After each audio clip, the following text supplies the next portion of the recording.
I am Mira, 28, a compliance specialist who reads contracts the way some folks read love letters. I live in Austin, Texas, in a high glass box the city calls a penthouse, and my family calls a mistake. My mother is Elena, my aunt is Paula. The family's quiet wire service. My sister is Nova, who believes attention is a birthright if you stare hard enough into a lens. My spouse is Ivy. People say we are well matched. Paperwork would say otherwise. The sky over Austin looked polished the night Nova turned a year older. String lights. Borrowed laughter. The kind of wind that lifts napkins and tempers. I carried a simple gift and a heavier thing, a sealed envelope, thick with copies of our post-nuptial agreement and the trust deed that holds my home. A place valued at roughly $13 million. Titled to the Mira Living Trust. Paper does not look like a fortress until you need it to be. Nova drifted over with her phone raised and a smile shaped like a dare. She tipped red wine down my dress and said, "Clear enough for cousins and cameras. This isn't your house. You're just staying there on pity." Glasses clinked. A waiter stared at his shoes. My mother's jaw set like a doorstop. I pressed the envelope's edge until it bit my palm. Watched the notary seal catch the light. Breathed. Silence can be surrender. Sometimes it is reconnaissance. Before I go on, tell me where you are watching from. If your own dinner table ever turned into a courtroom, say so below and tell me what you wish you had said instead. Part 1. Family is a small government with a peculiar tax code. Some children pay in applause, some in errands, some in steady deposits that never earn a plaque. Years ago, I covered a tuition gap for Nova. $15,000, as quiet as a spoon, returning to a drawer. Later, when my mother needed a procedure, I wired $75,000 through a plain account with no note attached. I learned early that gratitude is loud for a week and faint by the first mortgage. I kept receipts. As for Ivy, love and law rarely walk in step. Our post-nup was drafted in calm weather. A storm map under blue sky. It requires regular asset disclosures. It has a clause that bites when fidelity breaks. It keeps anything titled to my trust where it is. I read those pages the way some people read hymns. Ivy treats such pages like travel brochures. Nova raised her glass for a toast about people knowing their place. I prefer my theatrics to be useful. There are moments when the loudest move is a fall. I let my breath go thin. My knees soften. The world tilt exactly as far as I needed it to tilt. Hands caught me. Concern rose from people who, minutes earlier, wished me invisible. A fall can be a lever. But what they did not know was this: some truths are too heavy for a rooftop. They belong on white tile, under fluorescent lights, with a chart, a pen, and a solemn voice. If you have ever stepped back so you could step in at the right time, tell me how it felt. Tell me if your knees shook or if your hands were steady. Strategy is not sin. The ambulance ceiling passed like quiet stars. While Nova performed concern for a rotating audience, my mind rewound 6 hours to an office that smelled of toner and peppermint tea. Human Resources asked me to stop by at 3 on Friday. The director slid a manila folder toward me. "Anonymous allegations," she said, "about a supposed conflict on the Meridian account." Inside, printed screenshots from a new forum account, barely a month old, parroting Nova's idioms. The post claimed I was steering a fintech integration to favor a company with hidden equity tied to me. 2 images were attached: a cropped cap table showing a Delaware entity named Evergreen Orchard Holdings, a clipped comment guessing Evergreen was my alias. A good compliance person maps before arguing. Meridian is high visibility. I asked for copies and a third-party review. The director agreed. Aim to resolve within the week. she said. And we will issue a preliminary note today, if facts support it. On my walk home, I called a friend from private equity. Delaware is a pantry. You can store what you need there without advertising your recipes. Filings showed Evergreen Orchard Holdings as a family office vehicle holding a minority stake in a startup adjacent to Meridian's work. The stake belonged to Ivy. Not to me. To Ivy. Our postnup requires timely disclosure of such interests. Ivy's last update had been late. The gap now had shape and name. I thought of how Ivy kisses my hair when she prefers not to answer a question. How love can be a blanket and law, the mothball that keeps it from disappearing. Back at my desk, I studied the screenshots. Metadata is a witness that does not blush. The alt account's device fingerprint matched the same phone model and language settings Nova carelessly displayed in a vlog. The timestamps aligned with her posting windows. An investigator later confirmed that the forum posts originated from the same broadband account that uploads Nova's videos. Subpoena-ready logs were preserved by counsel. A crop can be a confession if you know where the scissors came from. I drafted a memo. I held no interest in Evergreen. My spouse's late disclosure was a domestic breach. Not a professional one. I would recuse from Meridian decisions pending review. The director replied within the hour with a preliminary clean note for internal circulation and a plan for a formal letter in 2 business days. The rooftop unfolded the way rooftops do wind. Flattery. Posture. Nova pulled me into a frame without asking. You should be grateful we even let you into the family photo. She sang. I set the phone face down. I asked for water. I held the envelope like a passport. Then came her toast. Then the fall I chose. A hospital is not theater. It is a ledger. If you have ever found your name inside a manila folder and steadied yourself anyway, tell me what you carried in your pocket that day. If you want the precise language I sent to HR, say, receipts, and I will read the clean memo when this is done. Emergency rooms hum with ordinary courage, rubber soles. Printer chatter. Names that matter only when they are yours. Triage took my vitals. A nurse asked if I fell or fainted. I answered in calm sentences. At admissions, my mother produced a photo of the temporary insurance card Ivy once arranged. The subscriber number linked to prior visits. Systems stitch names to histories whether or not we intend it. A physician with a radio-steady voice introduced herself and suggested a private consultation room.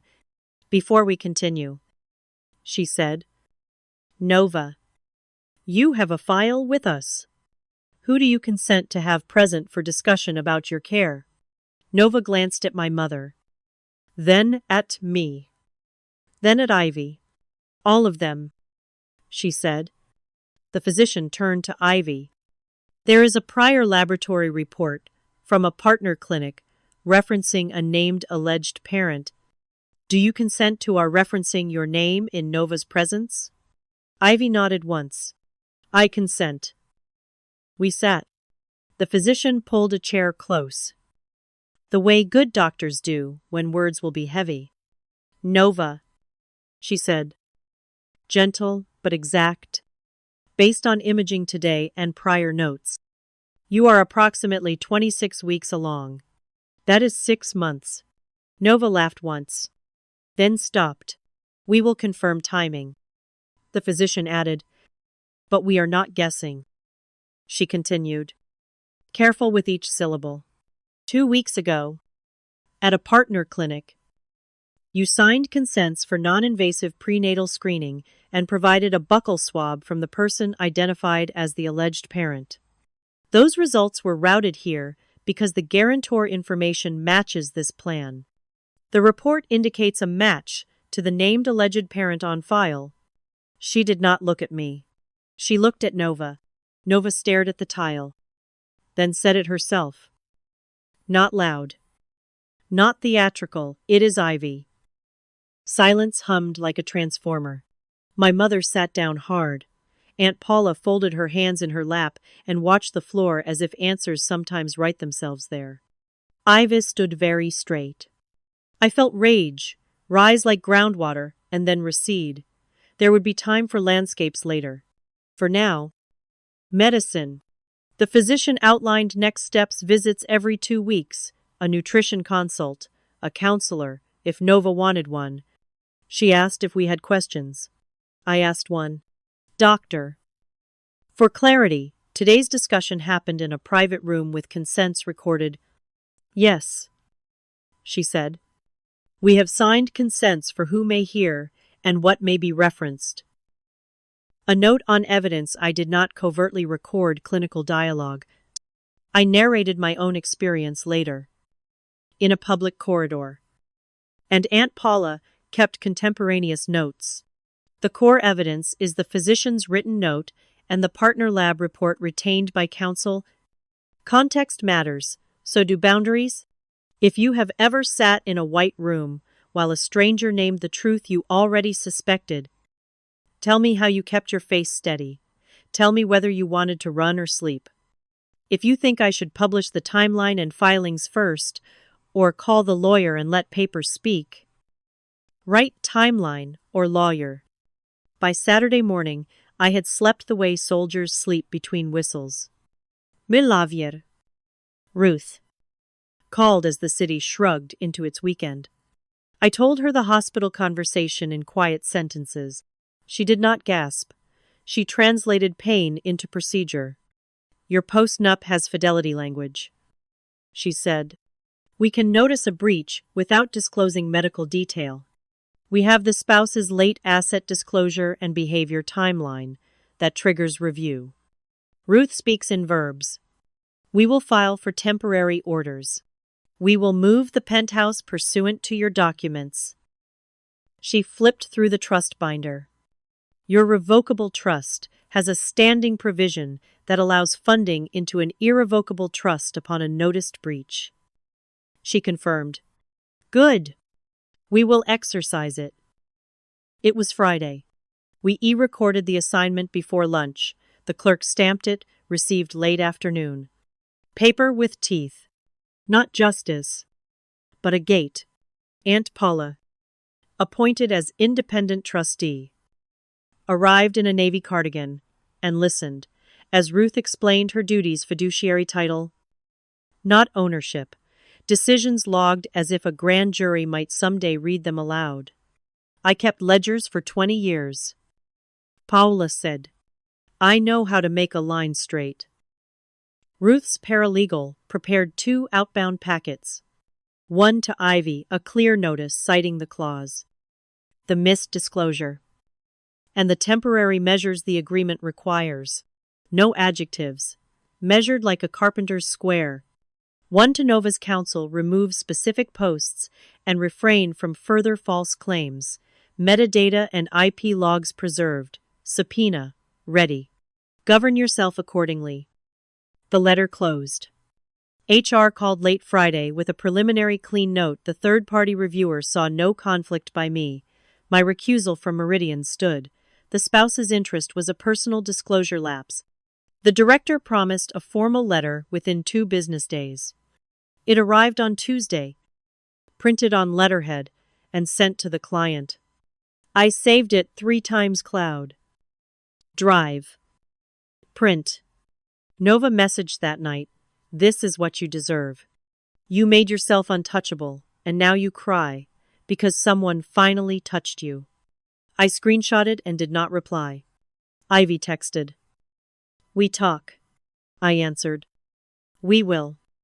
With counsel. Love is a wool blanket. Law is the mothball that keeps it from disappearing. If you believe in receipts more than rumors, say receipts, and I will translate the trust language into everyday speech.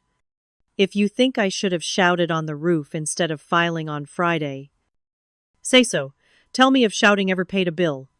What they did not know was this. The last envelope in my desk is heavier than a speech and gentler than a hammer. It will not ruin a child. It will rearrange a table. Sunday came dressed, like any ordinary Sunday. My mother set out lace and good plates. She lights candles for company. Even when the company is trouble. Nova arrived first, chin high, eyes tired. Ivy came with counsel. Aunt Paula took the corner chair, trustee's favor.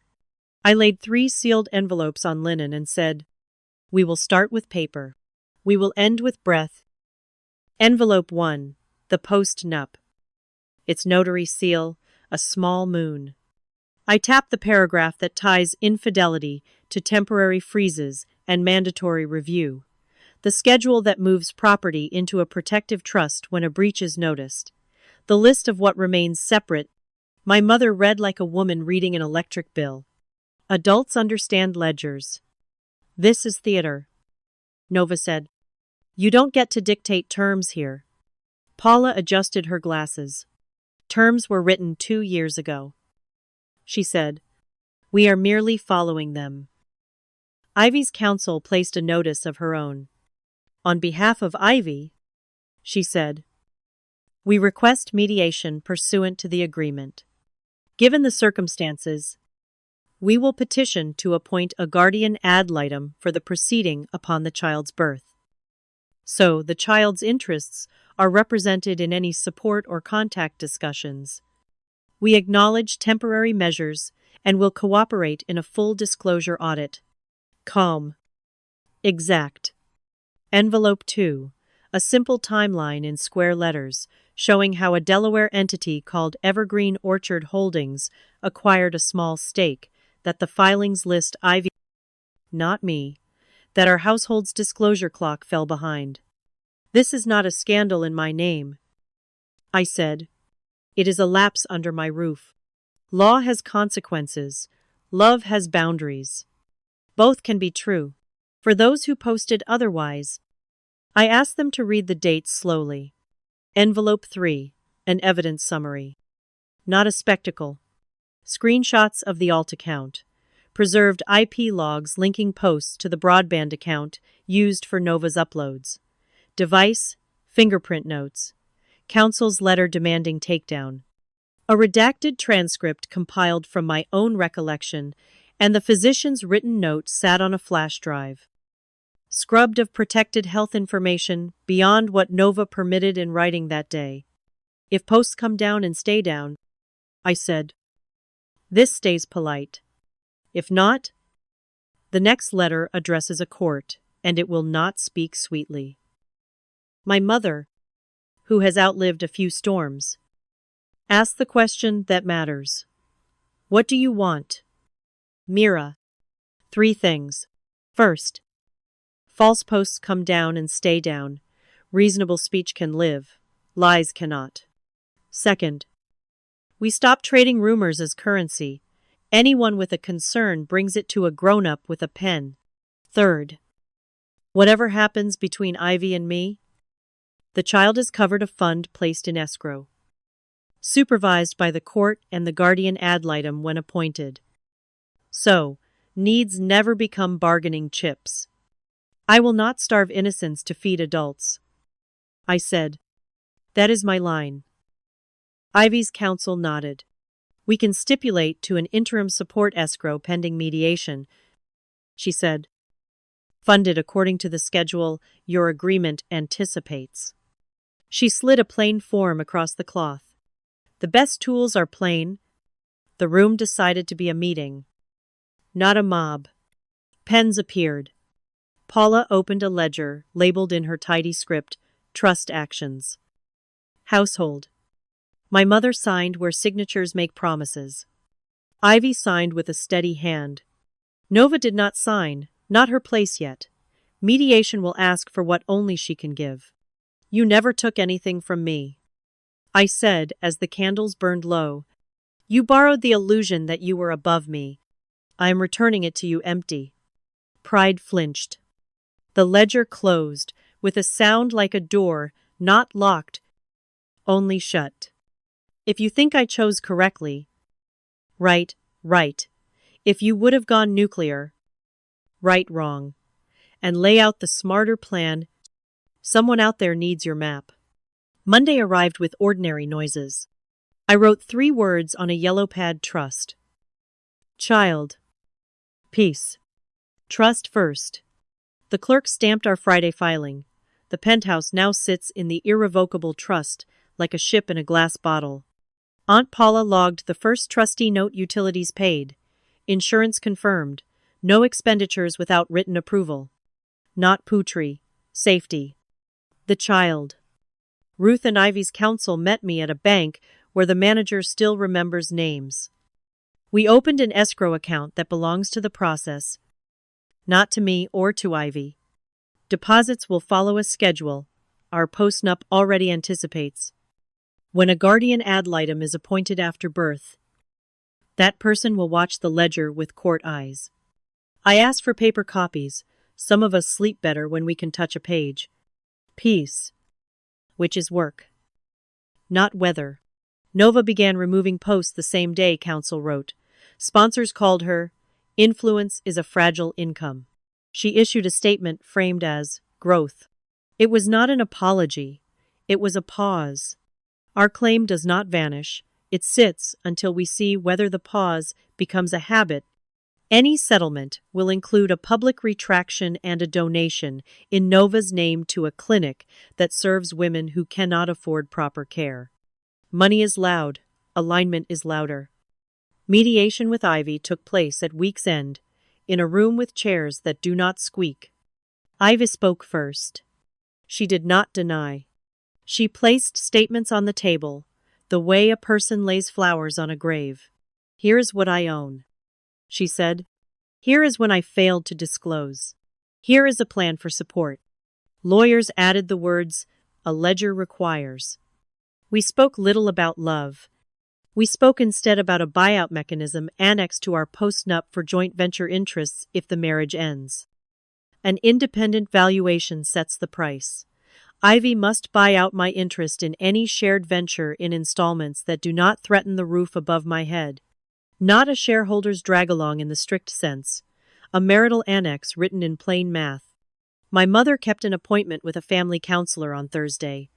She returned with a letter written in neat loops that did not ask for sainthood. Only named the ways. She had set the table unkindly. I can do better, she wrote. I will put that in writing too. I folded the letter and placed it beside the radio. Aunt Paula made a pot roast and reminded me that a house is not a trophy, it is a place to sit without bracing. When messages poured in from people who had been the sturdy sibling and the quiet daughter, she told me to start the thing I keep talking about. So I did. A spare room became a small studio. The podcast is called Blood is Not Entitlement. The first episode told a simple story about a great uncle and an index card box. The inbox filled with maps from strangers. Nova did not attend the first recording. She sent a short message that said, I am thinking. Thinking is a good first draft of change. I replied, there is a chair when you are ready to speak without performing. Invitations do not expire. You asked whether I would publish hospital audio. I will not. There is power in restraint. The law has what it needs. The story keeps what heals. Here is how I measure the past weeks. Fences keep harm from wandering. Bridges let care cross a river. The trust is my fence. The escrow is a bridge. The buyout annex is a fence with a gate and posted hours. My mother's letter is a footbridge no one expected. The podcast is a ferry. People climb aboard with their stories and step off lighter. If you believe the choices were right, write, and tell me which fence mattered most. If you have a better way, write your map for the next person who needs it tomorrow. The radio in my kitchen plays an old tune where steel guitar sounds like forgiveness. I rinse the dishes, check the locks, turn down the lamp.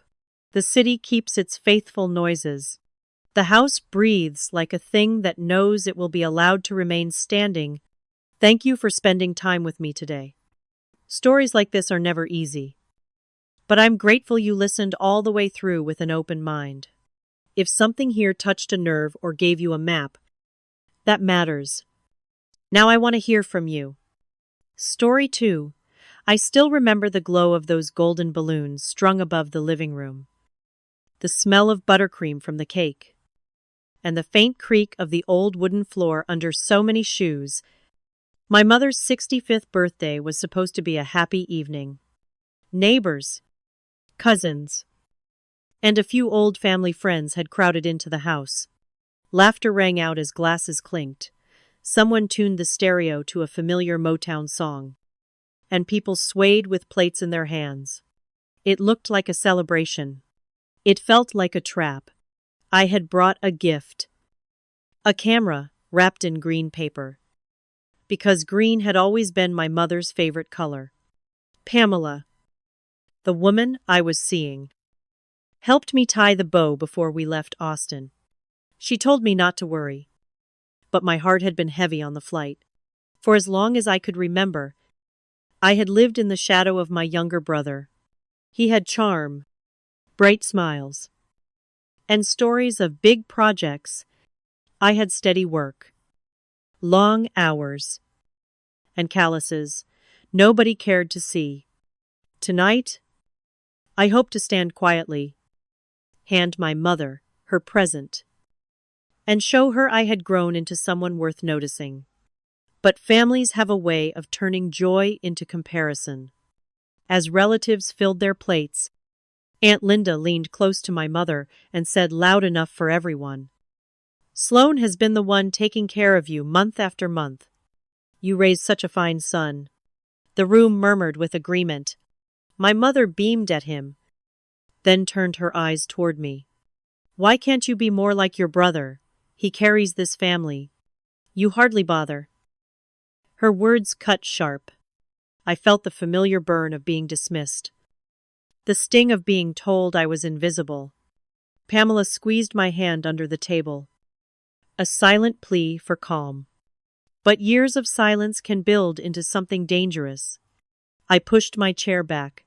The scrape against the floor silenced the chatter. My voice shook, yet it was firm. If that is true, then from now on, let Sloan pay every bill. I will not send another dime. The room gasped, as if I had thrown water on the cake. My father's pale face lifted. He had been coughing more lately, his lungs weakened by years of labor. Yet his voice managed a surprised tremor. "What money? You never sent us anything," my mother added, sharper still. "Stop this nonsense. You live far away, and it has always been Sloan who keeps us afloat." I reached for my phone. My fingers almost slipped from the sweat. But I scrolled through the records. On the screen glowed months of transactions, each note written by me for parents, for care, for medicine. $2,500 most months, sometimes $2,700 when my mother mentioned repairs, once $3,000 when she spoke of the leaking roof. Each transfer had gone straight into my brother's account. I held the phone high enough for the crowd to see. Here it is. For 2 years, I have been sending this money. You say I never cared, then tell me. What do you call this? Silence pressed down on us. My mother's lips parted, her eyes fixed on the screen. My father leaned forward, his hand trembling on the armrest. Relatives shifted uncomfortably, eyes darting between me and my brother. Pamela stood beside me, her voice soft but steady. "He has been working day and night in Austin, living modestly, so they would have enough. He never asked for recognition. But you deserve to know the truth." That truth hung in the air heavier than any balloon. My mother whispered, "Sloan, you told me it was you. You said you were the one providing." The golden child sat frozen, his face red, his fists tight. He did not answer. For years, he had basked in praise, spinning tales of contracts and ventures. Now the proof glared from my phone, and the weight of his silence told everyone what they needed to know. I could feel eyes on me, cousins, who once teased me for being quiet, Neighbors who always praised him. Even Aunt Linda, now silent. My chest was pounding, but I kept my gaze steady. Inside, part of me still longed for my parents to see me. Not as a shadow, not as second best, but as a son who had given what he could. Instead, I heard the words echoing from my mother. "You hardly bother." The music had stopped. Only the hum of the refrigerator and the nervous coughs of relatives remained. Pamela's hand found mine again. "You are not wrong," she whispered. Her voice anchored me. Around us, decorations sparkled under harsh light. But the room felt colder than winter air. My mother's birthday cake sat untouched, candles waiting to be lit. Yet no one moved. I stood in that silence and realized the moment had changed everything. Trust had been broken. Illusions torn away. My brother's shine dulled in front of everyone. Mes parents' certainty cracked, and I, though my hands still shook, was finally seen. But this was only the beginning. The deeper betrayal, the long years of being overlooked, the sacrifices I had made in secret, all of that still needed to be told. If your family has ever erased you to praise someone else, leave a comment. I need to know I am not alone. When I was a boy, I learned quickly that silence was safer than speaking. In our small West Virginia town, children were measured against each other at every turn. My younger brother, Sloan, had a way of dazzling a room. He could juggle jokes at the supper table, charm teachers with a smile, and leap into games with boundless energy.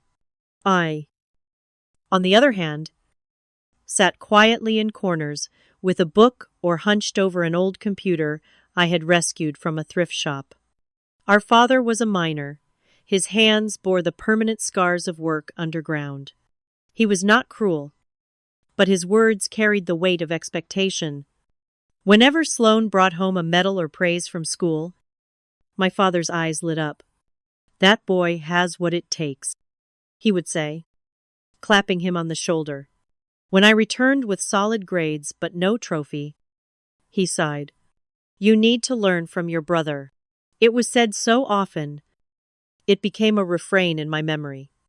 My mother was an accountant, sharp with numbers, sharper still with her comparisons.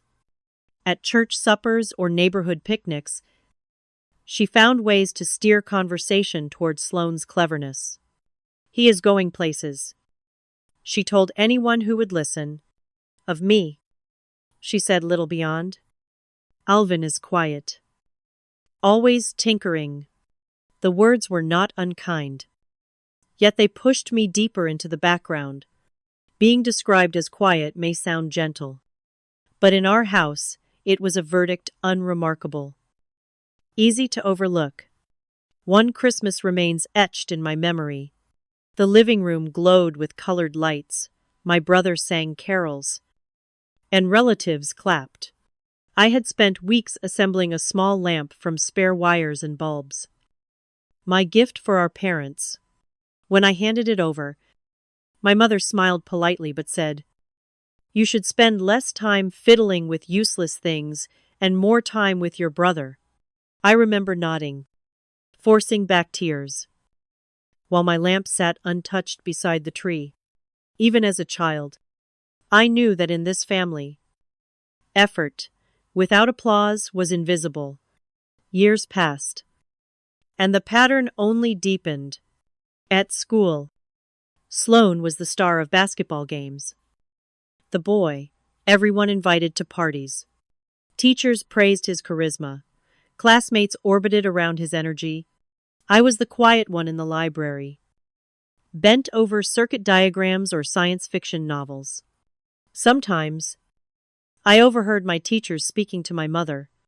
"Sloan is an exceptional student," they said. About me, they muttered, "Alvin does fine, but he should be more outgoing." My mother nodded. proud of him, disappointed in me. Their words piled up like coal dust in my father's clothes, thick, clinging, impossible to wash away. Yet I did not hate my brother. I loved him as brothers do, even when his shadow fell across every moment of my life. When he teased me, I laughed.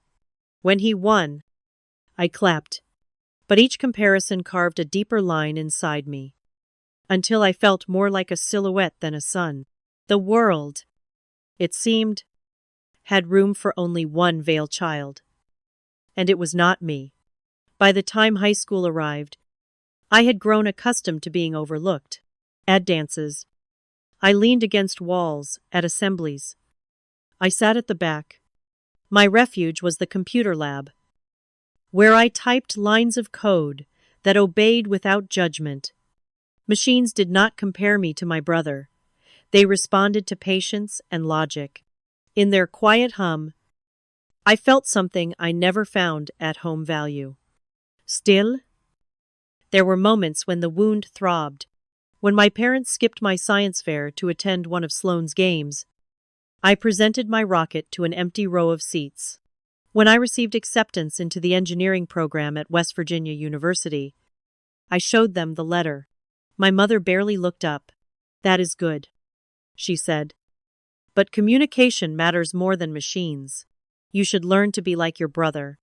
I folded the letter and kept my joy to myself. Even success tasted bitter when no one noticed.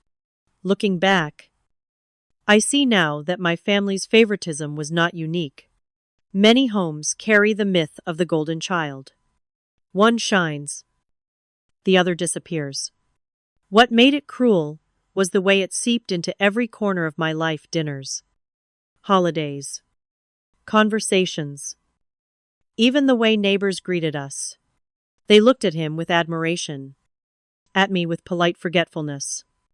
Over time, I began to accept invisibility as my role, as though my purpose was to be the backdrop against which his light gleamed.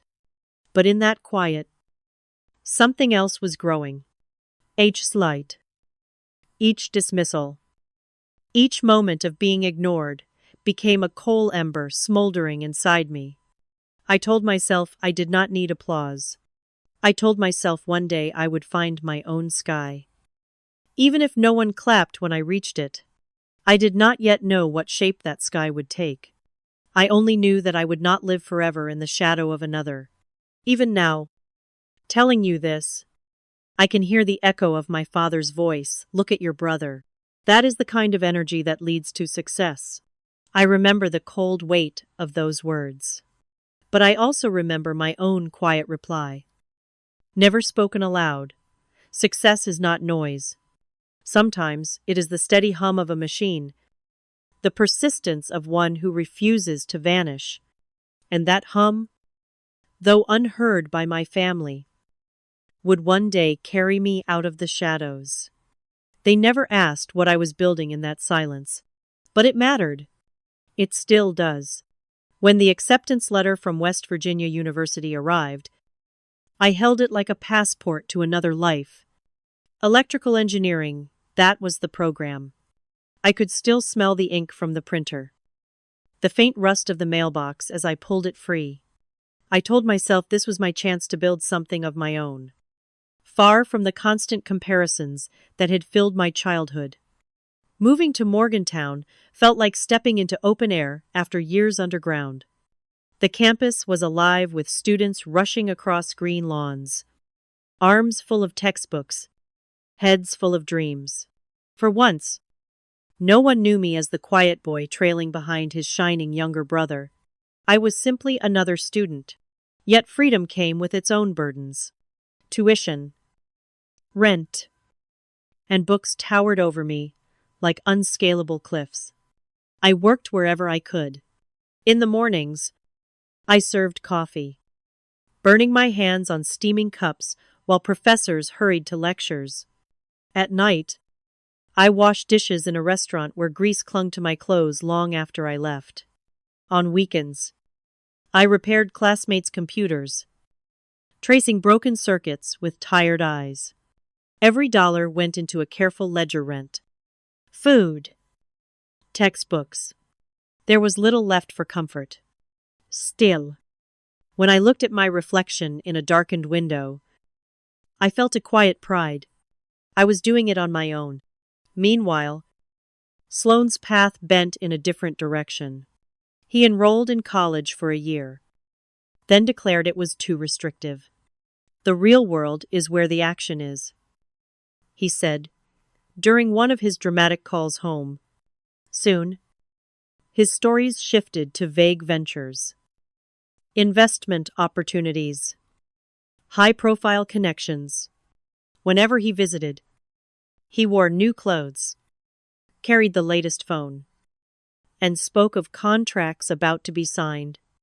Our parents swallowed every word. My father, who had once measured success in sweat and calluses, now praised Sloane's boldness. He dares to take risks, he told me, voice filled with admiration. You should learn from him.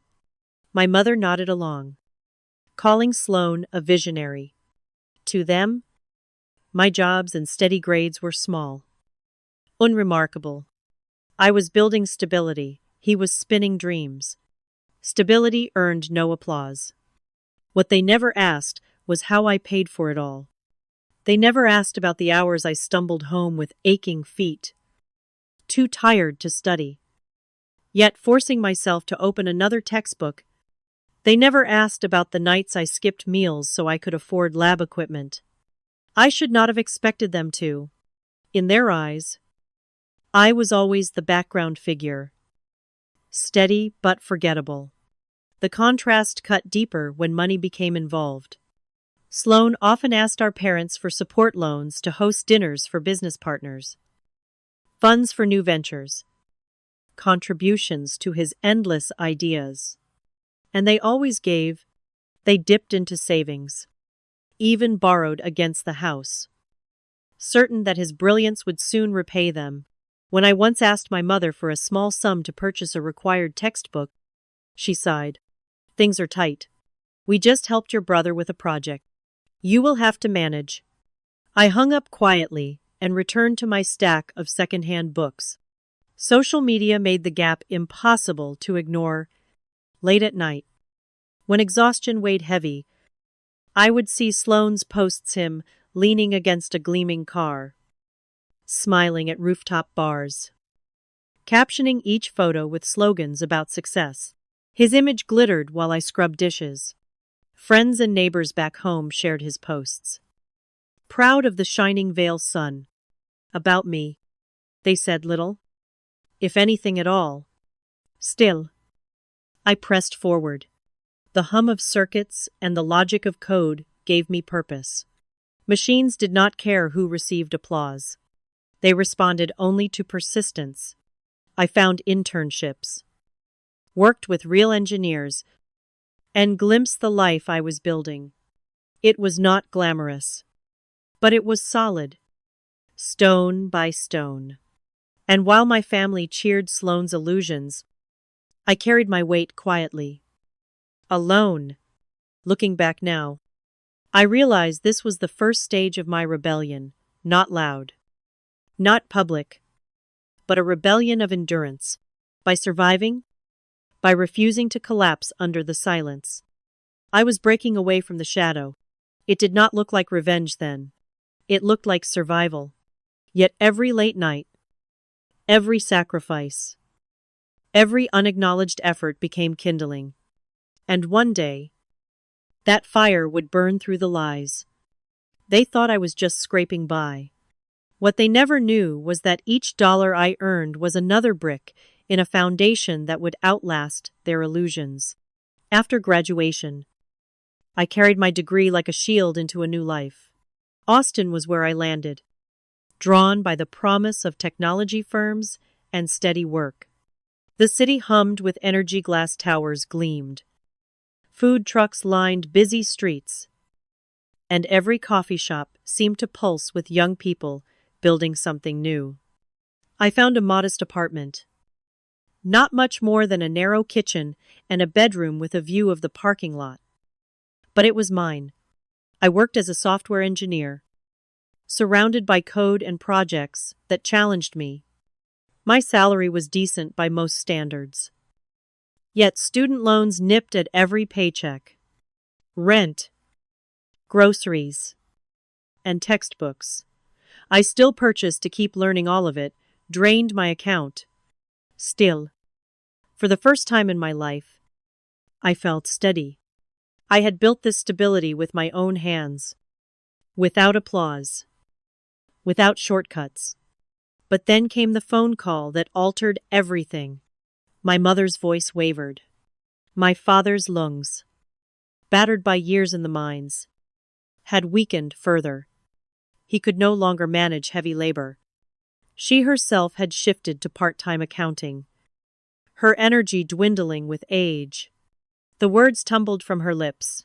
Utility bills overdue. Prescriptions costly. The roof leaking again. I listened in silence, my chest tightening with each detail. They were struggling, and though they had rarely seen me, rarely praised me, I could not abandon them. So I made a choice. Each month, I sent $2,500. When my mother mentioned repairs, I increased the transfer to $2,700. Once, when the doctor's bill was higher, I sent $3,000. It was not easy. I cut back in Austin, ate simple meals, declined outings with colleagues. I lived in shadows once again. This time, financial ones, so they could live with less worry. But there was a complication. My parents were not comfortable with online banking. They wanted cash in hand. That is when I turned to Sloan. He still lived near them, close enough to deliver money directly. I proposed a simple arrangement. I would wire the funds into his account each month, and he would hand the cash to our parents. Quick and easy. I told him. He agreed at once, his voice light, even eager. I took his agreement as proof of brotherly loyalty. Trust, I see now, can be as fragile as glass. I trusted him with more than money. I trusted him with my parents' well-being, with the proof that I cared. For 2 years, I sent those transfers faithfully, always including a note in the transaction. For parents, I never asked if they received it. I assumed goodness where I wanted it to be. In Austin, life moved forward. Work filled my days. And in the quiet evenings, Pamela interred my life. She worked in marketing, bright-eyed, curious, able to laugh at my clumsy jokes. We spent hours talking, sharing simple meals, walking under the city's lights. For the first time, I felt understood. She listened to the story of my childhood, the comparisons, the years of being invisible. She also listened to the story of the money. You are doing a good thing, she said softly one night, resting her head on my shoulder. But you should let them know it is you. They deserve the truth. I brushed off her concern. It is simpler this way. I do not need recognition. She frowned, the kind of frown born of worry, not judgment. Be careful. Not everyone is what they seem. Her words lingered, but I pushed them aside. He was my brother. Surely, he would not betray me. Yet doubt crept in. On social media, Sloane's posts grew more extravagant: new car, designer watch, nights out at rooftop bars. His captions brimmed with confidence, slogans about success. I stared at those images, uneasy. Where did the money come from? His ventures were always vague, his contracts always just about to be signed. And yet, the funds I sent each month were clear, solid, and real. I told myself not to think too hard. Still, there were signs. Once, my mother complained over the phone about medical costs. I nearly blurted. But I sent money. Then, bit my tongue. I added a few hundred more to the next transfer instead. Another time, she sighed about the roof leaking again. I doubled the amount that month. Each complaint tightened my chest. But I assumed the burden quietly. As I always had. Looking back, it feels like I was building a dam with bare hands, while someone upstream tore holes in the wall. I was straining, scraping, cutting corners in my own life so that my parents could breathe easier. And all the while, Sloan was feeding his image, posting smiles that drew praise from the same family who believed I had given nothing. I should have listened to Pamela. I should have asked questions, checked receipts, spoken directly, but I did not. I chose trust over suspicion. That choice, born of love, became the sharpest blade turned against me. The truth was waiting, hidden beneath laughter and lies. And when it came to light, it would tear through everything I thought I knew about family. The evening of my mother's 65th birthday began like a scene out of an old family scrapbook. Gold ribbons curled from the ceiling. Cousins balanced paper plates filled with potluck casseroles. And the smell of vanilla cake drifted from the kitchen. Pamela stood beside me, smiling politely as relatives introduced themselves. I had not been home in almost a year. I hoped this visit would heal some of the distance. Then came the moment that changed everything. Aunt Linda raised her glass and declared, "To Sloan, the one who has carried this family with his generosity." The room clapped. My mother, glowing with pride, turned to me. "You should learn from your brother. He has been the one keeping us afloat." The words stung like salt on a fresh wound. For 2 years, I had wired thousands each month, money I earned through long nights and frugal living. And yet, in front of neighbors and kin, my existence was reduced to nothing. Pamela's fingers tightened around mine under the table. She whispered, "Stay calm." But silence had trapped me for too long. I pushed back my chair, the legs screeching against the floor. The chatter ceased. I spoke, voice trembling but resolute. "If that is true, then let Sloan handle every bill from now on. I will not send another dime." Gasps rippled through the room. My father, his health frail, looked startled. "What money?" he asked. My mother frowned, sharp as a blade. "Stop this nonsense. You never sent us anything. It has always been Sloan." My chest burned. I reached for my phone, scrolled to the transfers, and raised the screen. Here it is. $2,500 every month. Sometimes 2,700. Sometimes 3,000. All marked for parents. All sent to Sloan. The room hushed as though the walls themselves leaned in. My mother's face paled. My father tried to rise from his chair, eyes wide. Cousins whispered. Aunt Linda, usually so quick to praise, stared open-mouthed. Pamela stepped forward, her voice steady. "He has been the one supporting you. He worked overtime, lived modestly, all so you would not worry. He never told you because he did not want credit. But the truth matters." Every gaze turned toward Sloan. He sat rigid, his expensive watch glinting under the light. My mother's voice broke. "You told us it was you. You said you were providing." He swallowed, eyes darting, then muttered, "I only borrowed it. I meant to pay it back." His confession tumbled out. He had given them a few $100s each month, enough to maintain the illusion.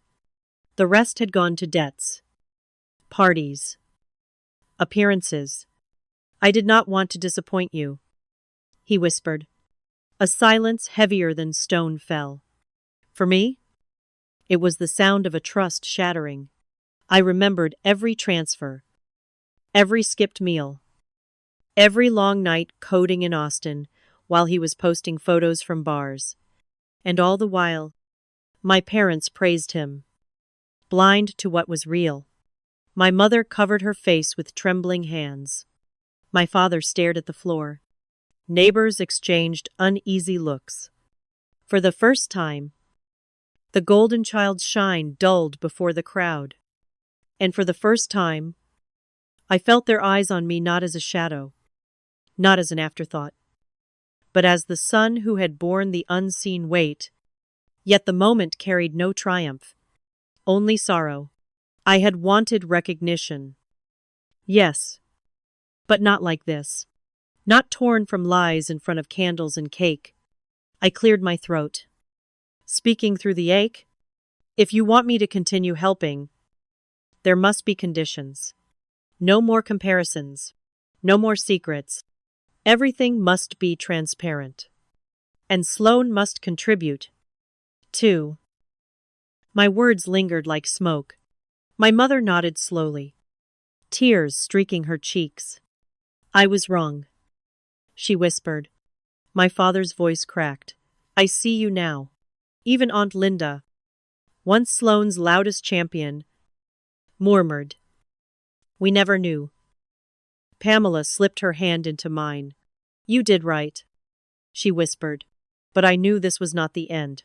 It was only the beginning of a new order, drawn in hard lines. That night, the birthday candles remained unlit. The cake sat untouched, and our family story split in two, the one we had believed, and the one that could no longer be denied. In the weeks that followed my mother's birthday, the house felt changed, even from afar. The golden glow that once surrounded Sloane dimmed. Whispers clung to his name like shadows. For me, the silence that had long pressed on my shoulders began to lift. Though it left behind the weight of truth, I returned to Austin with Pamela. Life resumed its rhythm. Morning coffee, long hours in the office, late nights debugging code. Yet something inside me had shifted. I could no longer send money blindly. I called my mother and told her gently, from now on, the money goes directly to you. No more middle steps. I opened a joint account, taught her how to check balances on a phone app, and insisted on monthly receipts. She protested at first. It feels complicated, but I reminded her softly. It is necessary. Each month, I transferred $2,500, sometimes more, when bills piled high. This time, I called to confirm, asked her to read back the balance, made sure every dollar reached its place. For the first time, I heard gratitude in her voice that did not sound like obligation. I see now, she told me one evening over video call. I was blind for too long. You have carried us, my father added, in his hoarse but steady voice. I am proud of you. Those words, simple as they were, settled deep into me like rain after drought. As for Sloane, his fall was not dramatic but steady. The sponsors who once courted him pulled away after hearing the story. Creditors began calling. I ding, in too. He confessed to me one night over the phone. I am drowning. I thought I was building something great. But it was all sand. His voice cracked with shame. For the first time, he admitted the truth, without a smile to soften it. I told him he had to start over. Find work. Earn your way. No more illusions. Slowly. It did. He found a job at an auto shop, fixing engines instead of chasing schemes. It was modest, but it was honest. He began sending $300 a month to our parents, a fraction of what I sent. but real this time. In his voice, I heard not arrogance but effort. At home, the comparisons ceased. No one said, "Why cannot you be more like your brother?" Instead, my mother asked about my projects, curious about circuits and code. My father, when neighbors asked, spoke of his son in Austin, the engineer who had built a life with patience. For the first time, I was not invisible. I was simply me. Pamela and I built a life together. We planted daisies in our small yard, a nod to the flowers in my mother's garden back home. We laughed over dinners, planned trips, dreamed of a future not defined by shadows. A year after that birthday, we married in a modest church in Austin. My parents sat in the front row, tears in their eyes. Not of shame, but of joy. Sloan attended too, dressed plainly. No flashy watch. No grand speeches. He hugged me afterward and said, "I am trying to be better." For once, I believed him. Looking back now, I see the story of my life not as one of defeat, but of endurance. I had been overlooked, compared, dismissed. Yet in the silence, I built something steady. In the shadows, I learned the value of persistence. My family had praised illusions, but in the end, truth endured longer than glitter. Revenge, some might say, was mine that night at the birthday party. But to me, it felt more like justice. Justice born not of anger, but of boundaries drawn at last. The comparisons ended. The truth was spoken. And the quiet sun, the invisible one, finally stood where all could see him. If you believe setting boundaries can heal what silence never could, share your thoughts. And if you would have handled it differently, tell me how. Families break and mend in many ways. But one thing is certain. Love without fairness is not love at all, it is a wound. I lived as a shadow once. Now I live as myself. And that, more than anything, is enough. Story 3. I am Amelia, 30 years old. And I had been working long hours in a finance firm in New York City when the call came about my grandmother's passing. She was the last steady figure in a family that had always seen me as the extra chair at the table. I rushed through the funeral in a blur, clutching a small envelope she had left for me. The paper was thick, the seal pressed deep with the mark of her notary. As the mourners drifted out, my Aunt Veronica approached, her lipstick perfect, her heels echoing on the marble floor. She smiled in that way. People smile when they are already certain of victory. "Half of your grandmother's townhouse," she said, pausing for the crowd nearby to hear. "The one valued at $12 million, belongs to me. Do not get too comfortable." Her voice carried across the room, forks stilled against porcelain. A few heads turned. I gripped the envelope tighter. I wanted to believe she was bluffing, but her confidence made my stomach twist. I found myself guided to the smallest round table near the service door, the one where waiters slipped in and out, carrying trays of finger sandwiches. Everyone else laughed and toasted, glasses catching the light. While I sat with my paper cup of coffee cooling too quickly, that was the way it had always been. Loud joy for others, silence for me. Still, I kept my face calm. I had grown used to slipping into invisibility at family events, nodding when spoken to, smiling politely when ignored. Yet, behind the mask of composure, I could feel the anger beginning to take shape. "You should be grateful. We let you near the family photo," Veronica called from across the room, her voice syrupy with mock sweetness. Laughter followed her words. I stared at the silver frame set on the memorial table, an old photograph where I had been cropped half out. The envelope pressed into my palm reminded me that not everything was as it appeared. My grandmother had always hidden her strength in small gestures, a hand on my shoulder, a sentence written in careful script. A key slipped into my pocket when no one else was watching. I had no proof yet. Only suspicion. Still, something in my bones told me Veronica's certainty might not last.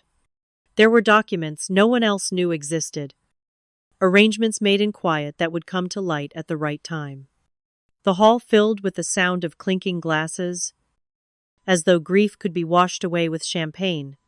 I rose quietly, the envelope tucked under my arm. Their eyes did not follow me, they rarely did. That gave me freedom. What they did not know was that the townhouse title was not as simple as they believed. My grandmother had prepared for betrayal, and she had prepared me. If you have ever been humiliated by your own family in public, share your story in the comments so I know I am not the only one. I grew up in the shadow of Veronica. She was the golden child, the one everyone adored. I was the quiet presence at the edge of the room. From the time we were small, relatives compared us without hesitation. Veronica had a bright laugh and an eye for fashion. I had books, notebooks filled with numbers, and a cautious smile that rarely satisfied anyone. At my 16th birthday, I was promised a party. My grandmother had baked a cake and strung up paper lanterns across her garden. But hours before the celebration, the call came. Veronica had been invited to walk in a small runway show downtown. The party was canceled. My balloons deflated in the corner, while my family dressed in their best to cheer for her appearance on the stage. That pattern repeated itself again and again. When I was accepted into an MBA program, I remember sitting at the kitchen table, letter trembling in my hand. My mother only frowned. "How are you going to pay for that?" she asked. Veronica, meanwhile, announced she wanted to start a boutique, and the family rushed to cover her tuition at a design school in Paris. I signed loan papers. She received applause. Even in adulthood, the balance never changed. 3 years ago, when my mother's health faltered, I stepped in quietly. The medical bills mounted until the total reached nearly $300,000. Without telling anyone, I pulled from my savings and settled the debt. My mother recovered. But no one ever mentioned my sacrifice. At the next family dinner, Veronica presented a new handbag she claimed was limited edition, and everyone clapped. I had grown used to this rhythm of giving and being forgotten. Yet, it carved deep scars. At night, I would calculate loan balances while Veronica traveled to Milan, posting pictures with captions about hard work and destiny. The truth was different, but the world believed her version. My grandmother, though, saw more than she let on. She never spoke against Veronica directly, but sometimes her gaze lingered on me, a look that held both sorrow and resolve. She had established a trust fund years before, one meant to balance the scales, but Veronica and my parents controlled the narrative so tightly that I was rarely allowed near discussions of it. They dismissed me with a wave, telling me it was complicated, that I would not understand. In quiet moments, I did wonder if they were right. Perhaps I was simply meant to be the forgotten one, the supporting role in their play. But each time I held a bill, stamped paid with my own effort, I reminded myself that my worth was not theirs to measure. It was at a family dinner, 2 winters ago, that I caught the first scent of the storm brewing. Veronica leaned across the table, swirling her glass of wine, and remarked casually, "Once the townhouse paperwork is updated, everything will be smoother. Titles should be clean. You know, My parents nodded as though they had already agreed. I sat there with my fork still in hand, wondering why no one had spoken to me about changing the deed. The townhouse was not only a building, it was my grandmother's life work. A symbol of her survival and her stubborn independence. If they were preparing to rewrite it, they were preparing to erase me. I finished my meal in silence. But the thought burned in my chest. I knew then that the envelope in my bag, the one my grandmother had pressed into my palm weeks earlier, was not just paper. It was a message: be ready. The invitation arrived in a thick cream envelope with gold lettering. My parents were hosting a 40th anniversary celebration at one of Manhattan's grand hotels. I almost didn't go. But something in me wanted to see their faces, to stand in the room, even if only as a ghost among them. When I walked into the ballroom, chandeliers glittered above, and violins filled the air. Guests in gowns and tuxedos lifted glasses of champagne, the scent of roses and expensive perfume mingling in the warm light. My cousin waved me over, but only to point toward the farthest corner. "Sorry," she said, loud enough for others to hear.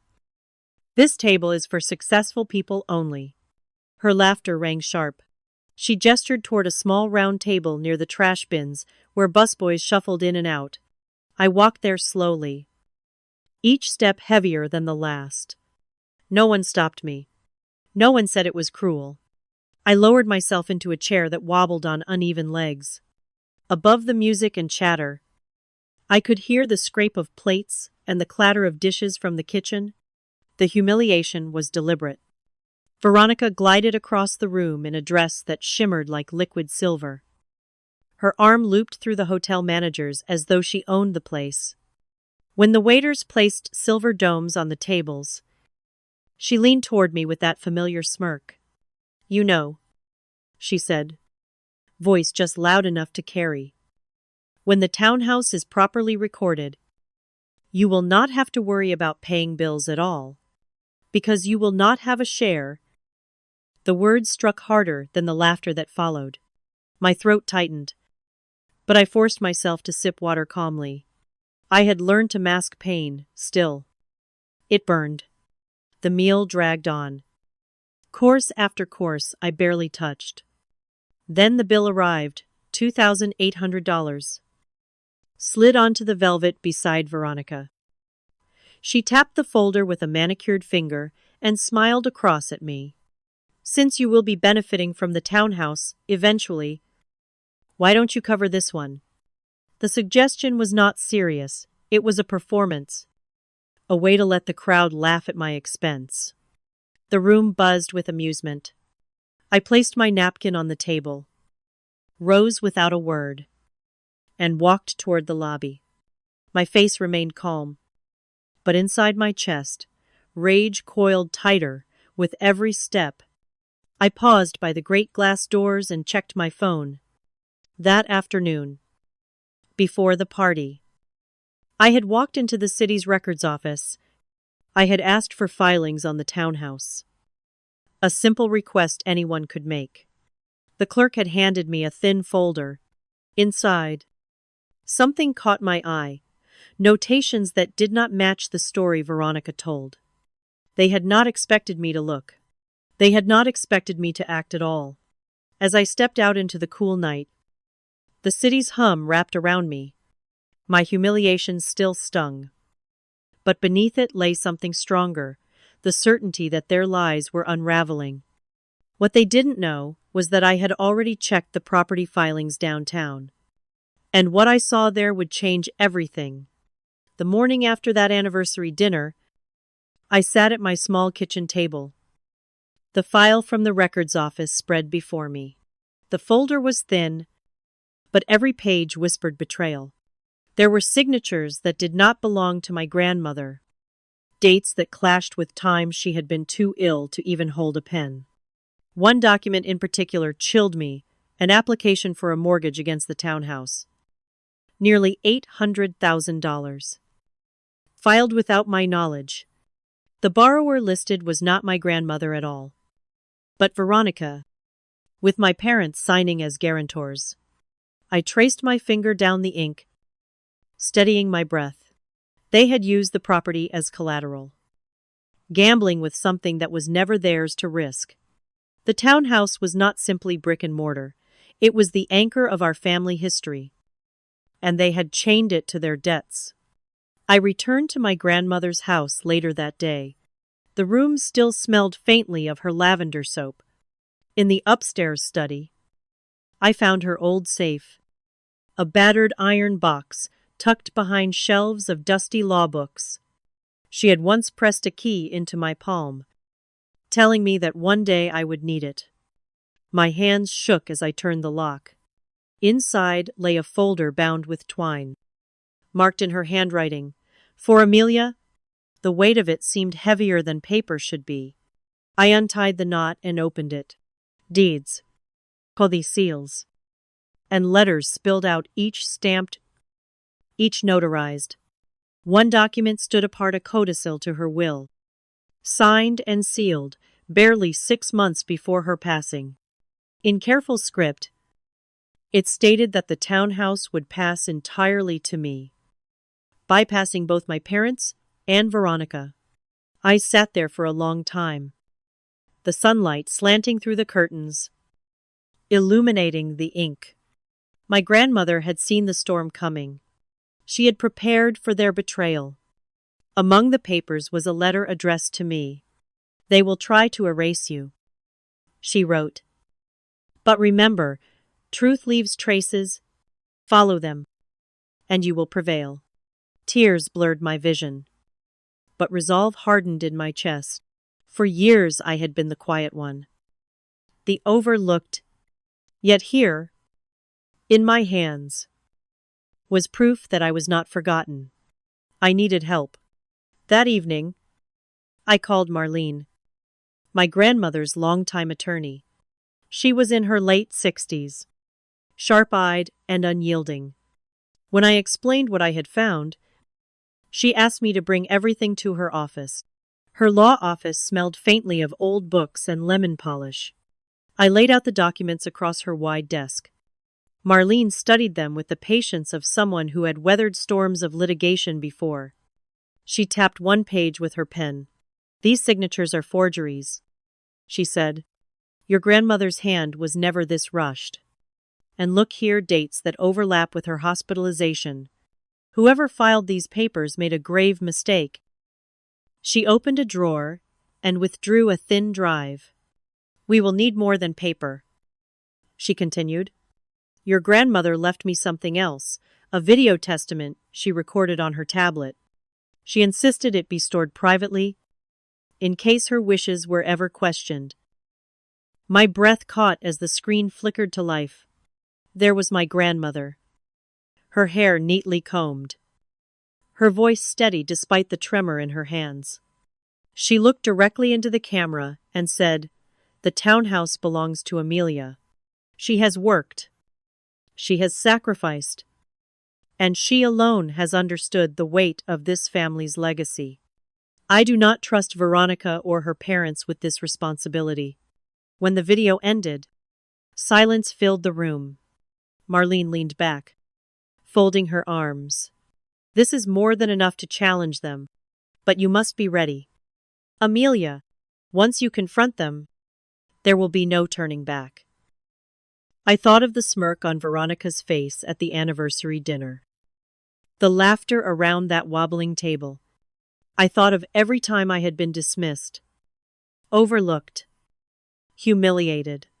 The anger that had simmered for years now sharpened into clarity. "I am ready," I said. Outside the office, the city roared as usual, indifferent to my revelation. But in my chest, something had shifted. For the first time, I felt the balance tilting, as though the years of silence were finally giving way to a voice that could not be ignored.